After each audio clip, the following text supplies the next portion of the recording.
What is it that makes a good kid show? Is it the acting? Is it the stories? Is it the action? Whatever you may think, to this day, it is still incredibly hard to explain what made Mighty Morphin Power Rangers such a phenomenon. And it really impacted me. I cannot talk about my childhood without bringing up Power Rangers. It was such a huge thing for me. It helped me grow up, and to this day, I can still watch episodes and feel somewhat satisfied by the end of it. It's almost like what the original Star Trek series is to Star Trek fans. The effects are horrible. The acting is over the top. The stories are highly dramatized, but there's something about the show that just attracts people to it, no matter how old they get.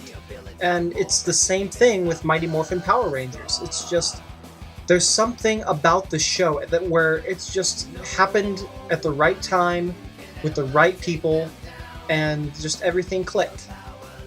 But I'll do my best to explain it. It all started in 1993 when a company called Saban Entertainment, which was a titan for kids programming in the 90s, where it did Power Rangers, it did VR Troopers, it did all sorts of outings for kids. But Power Rangers was its powerhouse, no pun intended. But they bought footage from a Japanese show called Super Sentai, which had been on the air for about 20 years already, and it was a huge success in Japan. So they bought footage from Super Sentai and were needed American actors to fill in the plot holes to create a new show. So they just wanted to film small amounts of American footage and splice it with the Japanese footage they had. So most of the action sequences in the first season are all imported from Japan. But they spliced it so well that little kids really didn't, notice the difference, and if they did, they didn't care. And even older kids, there was something about the show that just seemed right. It just was fun. It's hard to explain. It might have been the bright colors. It might have been the action sequences. It might have been the over-the-top puns that some might have been horrible, others might have been right on point. Whatever it was, it just hit home, and it captured millions of fans all over the world, especially America, and it was a powerhouse. And to this day, I still have a huge grin on my face whenever I hear the words "It's Morphin' Time" and get to watch old episodes of Power Rangers. It still has an effect on me after 15 years. But more specifically, Mighty Morphin Power Rangers, the first season, had 5 Rangers originally: Jason, Trini, Zach, Kimberly, and Billy. You had Jason was the badass leader. Zach was the kind of comic relief, charismatic one. Kimberly was the hottie. Trini was... what was Trini? She was the support. And Billy was the brains. And all of these actors were hired not because of their acting ability, but because of their martial arts / gymnastics background.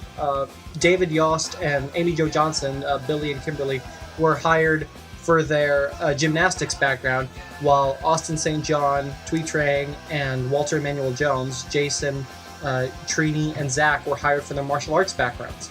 And they, from what I hear now, some of them actually helped with the choreography and when they had to actually have American fighting in the show, and made it more fluid, and it just all worked out great. And Jason, to this day, the debate still goes on, Jason or Tommy. And Jason had so many pros going for him. He was just the badass leader. He was the first, so he was the standard. He still is a standard.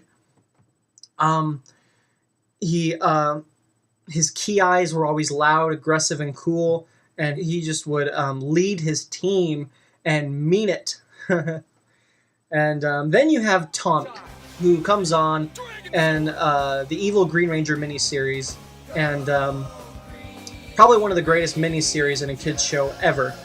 And Tommy comes on, and if you haven't seen it, you shouldn't be watching this video. But he comes on and joins the team after it's done, and there's kind of a friction slash partnership between Jason and Tommy. Jason David Frank, Tommy. But it forced the children to choose whether they were with Jason or whether they were with Tommy. Tommy had a lot of things going for him. He was, as far as fight skills, he was about just as skilled as Jason was. He had a kick-ass theme song, and he had the baddest outfit out of the group. He had the gold shield, which was never explained, but looked badass. He had the dragon flute, which would play cool tunes. Just everything going for him was awesome. And I was won over by Tommy. I was a Tommy fan, but I loved Jason too, but I was a Tommy fan. He was one of the... If it wasn't for Tommy, I probably wouldn't have wanted to grow out my hair. It's probably one of the reasons why I still don't want to get it cut. But that aside, just the show had so many things going for it. It won over so many kids. And then season 2 hit. Green Ranger... they ran out of Green Ranger footage, I guess. And so Tommy... left the show, came back as the White Ranger, and they started using more American footage by buying Japanese costumes and actually using the actors in them to fill out the fight scenes and stuff, because they ran out of Super Sentai footage, from what I understand. So Tommy comes back as the White Ranger, but a few episodes afterwards, Jason, Zach, and Trini all get called to a peace conference. And the fans, some of the kids, you had some of them were outraged that they lost Jason. And some were probably upset with Trini and Zach. And then you get Rocky, Adam, and Aisha. Rocky, Steven Cardenas, Adam, Johnny Young Bosk, and Aisha, Karen, Ashley come in. And I think as far as Karen and Johnny, they did a good job filling the shoes of Trini and Zach, with Adam and Aisha. They did a good job. I mean, those two were suitable substitutes. But when Rocky came in as the new Red Ranger, it was clear that the Red Ranger was no longer the leader, and it really kind of watered down the... I won't say watered down the show, but something was missing. There wasn't that... feeling of real teamwork anymore. It felt like the Tommy Rangers, because he was the undisputed leader now. And it wasn't Jason and Tommy, it was Tommy telling people what to do. Which, if you were a Tommy fan, you didn't care, you didn't mind. But it just felt like some of the teamwork that was there in the beginning wasn't there as much anymore. Which, hindsight, wasn't bad, but... you can only guess what it would have been like if it were different. Anyway, that's all I have to say about this time. Click the video response for part 2, where I talk about the rest of Mighty Morphin Power Rangers up to Time Force.